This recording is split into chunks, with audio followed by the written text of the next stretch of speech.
आप में से बहुत सारे साथियों ने जब भी मिडिल ईस्ट की चर्चा हुई तो यह सुना है कि मिडिल ईस्ट में जब भी इजराइल से कोई दुश्मनी निभाने वाला देश, चाहे सीरिया, लेबनान, गाजा पट्टी, जिधर से भी बम चलाना चाहे, वो एक साथ बड़ी संख्या के अंदर या तो ड्रोन दागता है या मिसाइल्स दागता है, और उन्हें दागने का उद्देश्य होता है आयरन डोम से बचना, क्योंकि आयरन डोम की एक्यूरेसी कहीं ना कहीं 99% के आसपास देखी जाती है कि अगर ये 100 में से 99 भी मिसाइलों को मारता है तो बची हुई मिसाइलें तो जाकर गिरेंगी ही। और इसी आधार पर गाजा से या फिर ईरान से या फिर कहीं से भी जो इजराइल पर हमले हुए हिजबुल्लाह से, वो इसी क्रोनोलॉजी में हुए कि एक साथ बहुत सारी मिसाइलें दाग दो, कोई तो जाके इजराइल पर फटेगी। लेकिन सबसे इंटरेस्टिंग फैक्ट यह था कि जब हजारों की संख्या में ऐसे निशाने लगाए जाते हैं तो वो 1% भी बड़ा नंबर होता है, और इजराइल जैसे छोटे देश को बड़ा नुकसान भी होता है। नुकसान केवल बचने में ही नहीं, उस खर्च में भी होता है। जब आती हुई मिसाइल को मारने के लिए आपको आयरन डोम से इंटरसेप्टर मिसाइल चलानी पड़ती है, खर्चा लाखों में होता है, क्योंकि बड़ी मिसाइल को हवा में ही मारने के लिए आपने जो मिसाइल दागी उसको बनाने में भी लाखों रुपए का खर्च आता है। तो हर बार इजराइल को अपने फंड में इस खर्च को देखना होता था कि हमारा आयरन डोम चल तो रहा है लेकिन खर्चा बहुत आ रहा है। अब इसी चीज से निपटने के लिए इन्होंने बिना खर्च का एक हथियार बना लिया है। यह बिल्कुल वैसे है जैसे कई बार आपने राह में चलते हुए होटल ढाबे वालों को टॉर्च जलाकर आपकी आंखों पर इशारा करते देखा हो, या पुलिस जब रास्ते में चेकपोस्ट लगाकर खड़ी होती है और टॉर्च आपकी आंखों में मारकर आपको व्यवधान देती है। उस टॉर्च से और कुछ हो ना हो, आपका ध्यान जरूर बटता है। इजराइल ने कुछ वैसी ही एक टॉर्च बना ली है, लेजर टॉर्च है ये, लेकिन ये इतनी ज्यादा हीट फेंकेगी कि जिस वेपन को जाकर छू लेगी वो वहीं छूमंतर हो जाएगा, अर्थात वो वहीं पिघल जाएगा, उसमें वहीं आग लग जाएगी। दुनिया में हर तरफ लेजर पर प्रयोग हो रहे हैं, भारत में भी प्रयोग हो रहे हैं। हमारे डीआरडीओ के द्वारा बिल्कुल वैसा ही जैसे इजराइल ने हाल ही के अंदर आयरन बीम बनाया था, ऐसा प्रयोग हमने भी कर लिया है। बिल्कुल वैसा ही जैसे यूएस ने हेलियोस लेजर दिखाया था कुछ समय पहले ईरान को धमकाने के लिए, डीआरडीओ ने कुछ वैसा ही सिस्टम अपना बना लिया है। हालांकि यह शुरुआती प्रोटोटाइप है, धीरे धीरे इसमें उन्नति आती जाएंगी। हाल ही में जो बनाया गया है इसके अंदर की जो ऊर्जा है और आने वाले समय में जो और विकसित की जाएंगी, संभव है उनकी ऊर्जाओं में अंतर होगा। इस प्रकार से डीआरडीओ की एंट्री उस लीग में हो चुकी है जो कि आते दुश्मन के खतरे को केवल निशाना लगा के मार देगी, गोली नहीं चलाएगी। तो यहां पर ये जो तस्वीर आप देख रहे हैं, हालांकि जरूरी नहीं है कि लेजर जाती हुई दिखें, अदृश्य लेजर भी होती हैं। आपको जो दिखता है वो विजिबल लाइट का बैंड होता है, स्पेक्ट्रम बैंड होता है, उससे कम और उससे अधिक वेवलेंथ की जो लाइट्स हैं वो विजिबल नहीं होती हैं। तो उनकी ऊर्जा का उपयोग करके इस तरह के हथियार बनाए जा सकते हैं। हमने जो ये सिस्टम बनाया, ये laser based direct energy weapon system MK2 था, जिसको 30 किलोवाट की एनर्जी के साथ ट्राई किया गया है। अब यहां पर समझना जरूरी है, डायरेक्ट एनर्जी वेपन मतलब हम गोली के माध्यम से भी भेज तो ऊर्जा ही रहे होते हैं, लेकिन यहां पर जो रेडिएशन है उसमें इटसेल्फ इतनी ऊर्जा है कि वो जाकर के उसे ब्लास्ट कर रही है। ऐसे में आने वाले समय में जो भी ड्रोन्स होंगे उनके fixed wing, swarm drones, missile, जासूसी सेंसर्स, इनको कुछ ही सेकंड के अंदर नष्ट किया जा सकेगा।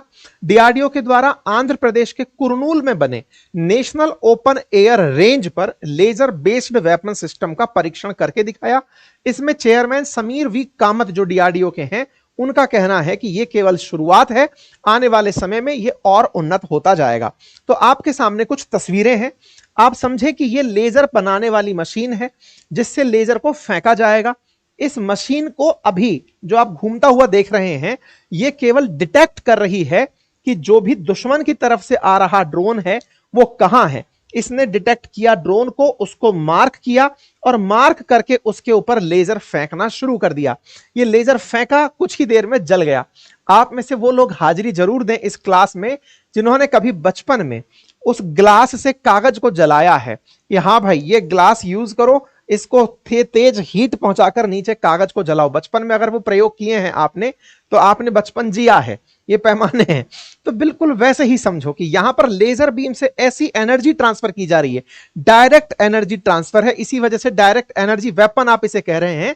और ये जाकर के उस ड्रोन को हवा में ही ऊर्जा से ध्वस्त कर रही है कि बेटा इतना गहरा तरीके से तुम्हें देखेंगे ना कि देखते ही जल जाओगे। उसे पता नहीं चल रहा है कि भाई साहब ने देखने के नाम पर हमें ऊर्जा से मार दिया है। तो कुछ वैसा सिस्टम है ट्रक पर लगा हुआ, आप देख रहे हैं। अब भविष्य के अंदर संभावनाएं क्या हो सकती हैं? तो भाई अभी तो ये ट्रक पर है, कल को इसको समुद्र में भी पहुंचाया जाएगा, परसों को इसको उठा करके हवाई जहाज में भी रखा जाएगा, फाइटर जेट्स में भी रखा जाएगा। तो अभी आने वाले समय में इसके काफी सारे उन्नत किस्म आने बाकी हैं। इसका नाम MK2 ही रखा गया है, मतलब अभी नाम तो खैर भविष्य में कर देंगे। एक न्यूज जो मार्केट में है उसका नाम दुर्गा मिशन भी कहा जा रहा है। ये दुर्गा मिशन है, 2017 में शुरू हुआ था। हालांकि इसके बारे में अभी कंफर्मेशन मुझे कहीं फैक्चुअल नहीं मिला, इसलिए आप MK2 रखें, बाद में हो सकता है कि इसका कोई ढंग का नाम रख दिया जाए, उस समय हम आप लोगों को इसको बता देंगे, ठीक है। तो फिलहाल के लिए ये अपने आप में ऐसी खबर बनी। जिस तरह से ये जला हुआ आपको ड्रोन यहां पर दिखाई दे रहा है कि कैसे इसने लंबी दूरी पर खड़े ड्रोन को मार दिया। अब सवाल बनता है कि सर एक बात बताओ, कितना दूर ले जाकर के इसने मारा, मतलब ये जो निशान है ये कितने दूर का है?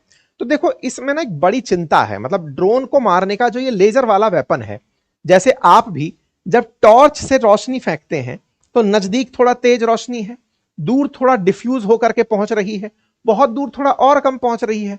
जैसे कार की रोशनी है, 1 किलोमीटर तक जाएगी कि 500 मीटर तक जाएगी। लेजर में क्या हो रहा है कि लाइट का एम्प्लीफिकेशन हुआ है।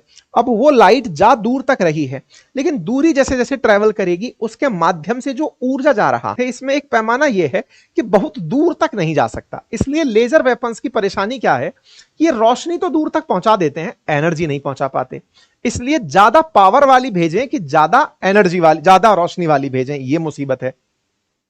एनर्जी ज्यादा हो या फिर पावर ज्यादा हो, इसको लेकर के वेपन्स में कंफ्यूजन बना रहता है कि दूर तक जाना है तो बढ़िया पावर कैसे भेजी जाए, ये अपने आप में एक परेशानी है। खैर, इस बात से ही निजात पाने के लिए फिलहाल 30 किलोवाट का जो लेजर है उसका यूज किया गया है। भविष्य में इसी की पावर को बढ़ाया जाएगा और बढ़ा करके इसको 100 वाट तक ले जाने का पावर प्लानिंग चल रहा है, 100 किलोवाट तक का, ठीक है। अच्छा, अभी जो हमने यूज किया है ये केवल 5 किलोमीटर की रेंज तक ही भस्म कर पा रहा है, उससे दूर जाते जाते इसकी एनर्जी कम हो जाती है। तो ये वाली जो स्थिति है, इस स्थिति में कितना दूर तक आपकी रेंज पहुंच रही है एनर्जी के साथ, यही सबसे बड़ी उपलब्धि है। तो भारत 5 किलोमीटर तक यह काम कर पाया है, अमेरिका इस काम को 7 किलोमीटर तक कर पाया है, चाइना वाले 5 से 10 किलोमीटर क्लेम करते हैं। मतलब सबके लिए यह बोटल नेक है। कोई ये नहीं कह पा रहा है कि हम 100 किलोमीटर दूर उड़ती चिड़िया को मार गिराए, नहीं, ये 5 से 10 किलोमीटर की रेंज में ही है। अब जैसे भारत ने ड्रोन मार गिराया, कल को कोई आकर कह रहा है कि हमने इतनी एनर्जी फेंकी कि हमने फाइटर जेट मार गिराया, तो वो ज्यादा एनर्जी से संभव है। तो जितनी ज्यादा एनर्जी, क्या वो उतना आसानी से ट्रांसफर हो पाएगी? ये फिलहाल प्रयोग के विषय हैं जिन पर फिलहाल प्रयोग किए जा रहे हैं। इसके लाभ क्या हैं? देखो, लाभ तो इसका कुल मिलाकर यह है कि आपने कोई बम गोला तो फेंका नहीं, और जब कोई बम गोला नहीं फेंका तो ऐसे में बम गोले की लागत से बच गए। ऊर्जा थी, आपने ऊर्जा को पैदा करने में जितना खर्चा किया बस उतना ही खर्चा है, इसीलिए हर देश इसके पीछे पड़ा हुआ है। अभी यूके ने ऐसी ही लेजर बनाई जो 1000 रुपए से कम के अंदर इस खेल को कर दे रही है। हमारे केस में पूछा गया कि भाई कितना खर्चा है, बोले सब 2 लीटर पेट्रोल भर का खर्चा है। मतलब 200 रुपए के अंदर हमने एक बीम मार करके ड्रोन को मार गिराया। तो अब धीरे धीरे इसको किफायती बनाने के ऊपर भी प्रयास चल रहा है कि हम अपने क्षेत्र को सुरक्षित भी रखें, कम खर्चे के साथ सुरक्षित रखें, और ज्यादा दूर तक हम पहुंचे, ज्यादा ऊर्जा ले जाकर पहुंचाएं, ठीक है। अब डीआरडीओ के पास बहुत सारी लेबोरेटरीज हैं, उनमें से LRDE, IRDE, DLRL ऐसे कुछ शैक्षणिक संस्थानों ने मिलकर डीआरडीई के साथ ये बनाया है, जैसे इलेक्ट्रॉनिक और radar development establishment, instrument research and development establishment, defence electronics and research laboratories. ये सारी की सारी क्लस्टर लैब्स हैं जो डीआरडीओ के साथ काम करती हैं। उनमें से कुछ को हमने बोल्ड किया हुआ है। तो ये एक तरह का डायरेक्ट एनर्जी वेपन था जिसने कि ड्रोन को मार गिराया है। तो डायरेक्ट एनर्जी वेपन और डायरेक्ट पावर वेपन जो है, ये 2 प्रकार के वेपन सिस्टम है, जिसमें कि हाई पावर और हाई एनर्जी 2 अलग अलग मोड यूज किए जाते हैं। हाई पावर के केस में कहते हैं कि रेंज ज्यादा नहीं है लेकिन वो बादलों से घबराता नहीं है। हाई एनर्जी के केस में कहते हैं कि रेंज ज्यादा है लेकिन बादलों से प्रभावित हो जाता है।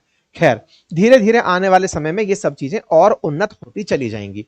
दुनिया के देश इस पर क्या सोचते हैं? दुनिया के देश ये सोचते हैं कि साहब यदि लेजर वेपन बनते चले गए तो इसकी जो कंपाउंड एनुअल ग्रोथ है ना, वो 20% से ऊपर है। मतलब कि आने वाले समय में 100 का माल 120 का, 120 का माल 144 का, ऐसे बिकना शुरू होगा। बोले मतलब ये है कि आने वाला समय बहुत ब्राइट है, इस क्षेत्र में बहुत सारी उपलब्धियां बची हैं जो आने वाले समय में बाजार को देखनी है, लोग इसमें खरीदने के लेके पागल हो जाएंगे। इसलिए अमेरिका, तमाम प्रकार के देश इसमें लगे हुए हैं। तो सर हमने अब किया है, तो अमेरिका ने कब किया? तो अमेरिका ने ये 1980 में कर दिखाया था। चीन भी 1980 के दशक से लगा हुआ है। रूस तो 1960 के दशक से इस काम में लगा हुआ है। दुनिया के देशों में अगर हम चर्चा करें तो 5 ही देशों के नाम ब्रॉडली लिए जाते हैं। भारत अब शामिल हुआ है, इसके अलावा अमेरिका, चीन, इजराइल, रूस इसके अंदर शामिल हैं जो अपने स्तर पर यह काम कर रहे हैं। इसी साल, पिछले साल में इसी समय पर यूके ने भी एक ऐसा ही टेस्ट करके दिखाया था, मतलब यूके भी इसके अंदर लगा हुआ है। अभी ईरान वाले जब अपने ड्रोन दिखा दिखाकर धमका रहे थे अमेरिका वालों को कि हम इतने ड्रोन मारेंगे, तब जाकर के अमेरिका वालों ने अपना केवल एक मिलिट्री के उस पर रखा हुआ ये जो हाइनॉस है ये दिखा दिया कि देखो बेटा हमारे पास ये है, हम इससे उनको मार गिराएंगे। अच्छा, इजराइल ने अभी याद हो तो आयरन डोम सिस्टम बना रखा है, आप और हम अच्छे से जानते हैं। लेकिन जब इजराइल पर लेबनान की तरफ से अभी हमले हो रहे थे, उस समय पर इजराइल ने आयरन बीम का यूज किया था। तब बहुत सुर्खियों में रही थी वो चीज कि उन्होंने गोले भी खर्च करने बंद कर दिए, वो बीम से ही मार गिरा रहे हैं। तो हमने हाल ही में युद्ध में इसके प्रयोग भी होते हुए देख लिए हैं। तो चाहे अमेरिका हो, चाहे भारत हो, चाहे चीन हो, ये जो फ्यूचर की वॉर है इन सब के लिए तैयार हो रहे हैं, बिल्कुल स्टार वॉर की तरीके से।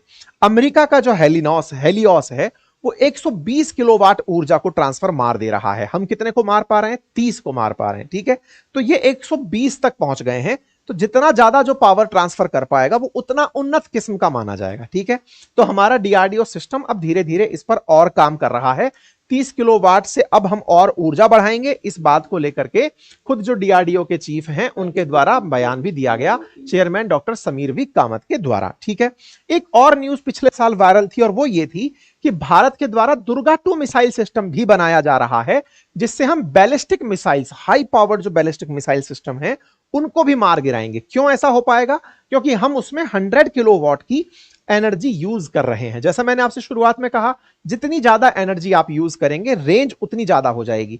तो रेंज 25 किलोमीटर, उतने बड़े टारगेट्स को वहां मार गिराएगी। तो हम उसको लेकर के डीआरडीओ के द्वारा दुर्गा 2 मिसाइल सिस्टम पर, दुर्गा 2 एनर्जी सिस्टम पर फिलहाल काम चल रहा है, ठीक है साहब। तो उम्मीद है कि आप लोगों को यह जानकारी समझ में आई होगी और डीआरडीओ की इस कामयाबी पर आप भी अत्यंत खुश हुए होंगे। तो आप डीआरडीओ को अपनी तरफ से शुभकामनाएं कमेंट बॉक्स के अंदर दे सकते हैं। फिलहाल के लिए इतना ही, अपना ख्याल रखें।